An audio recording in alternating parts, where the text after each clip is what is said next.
காஞ்சிபுரத்துல உள்ள அந்த 18 திவ்ய தேசங்கள்ல ஒன்றான சின்ன காஞ்சி விலக்குழி பெருமாள் எனும் தீப பிரகாஷ கோவில் விழாக்களின் போது அந்த கோவிலுக்கு வெளியில தென்கலை மந்திரம் பாடவும் தென்கலை வாழி திருநாமம் பாடவும் அனுமதி மறுத்து கோவில் செயல் அலுவலர் உத்தரவை எதிர்த்து தான் தென்கலை பிரிவை சேர்ந்த ஸ்ரீ ரங்காச்சாரி சீனிவாசன் ஆகியோர் வந்து சென்னை உயர்நீதிமன்றத்தில் வழக்கு தாக்கல் செய்திருந்தார்கள்.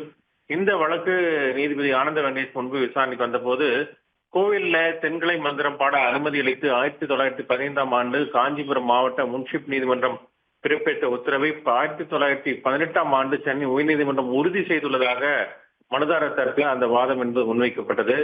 வழக்கை விசாரித்த நீதிபதி வந்து உரிமையியல் நீதிமன்ற உத்தரவை அமல்படுத்த உயர்நீதிமன்றத்தை பயன்படுத்த முடியாது என்றும் தீர்வை அமல்படுத்த கோரி சம்பந்தப்பட்ட உரிமையியல் நீதிமன்றத்தை தான் அணுக முடியும் என்று கூறி அந்த வழக்கை தள்ளுபடி செய்து உத்தரவிட்டிருக்கிறார்.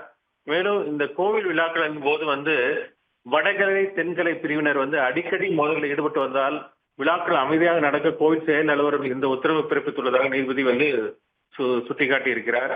வடகலை தென்கலை இரண்டும் ஒரு பூ காம்பின் இரு இதழ்கள் என்றும் இரு பிரிவுகளும் பெருமாளுக்கு சொந்தமானவை என்றும் அவர் வந்து தெரிவித்திருக்கிறார். இரு பிரிவுகளின் குருமார்களும் பெருமாளின் பாத கமலத்தில் இளைப்பாறும் நிலையில அவர்களின் சீடர்கள் குருக்களின் பெயரால் மோதல்களை தவிர்த்து ஒன்று சேர்ந்து குருக்களின் பாதைக்கு கௌரவம் அளித்து நம்பிக்கை பாதையில் நடைபோட வேண்டும் என இரு பிரிவினருக்கும் நீதிபதி ஆனந்த வெங்கடேஷ் அறிவுரை வழங்கியிருக்கிறார்.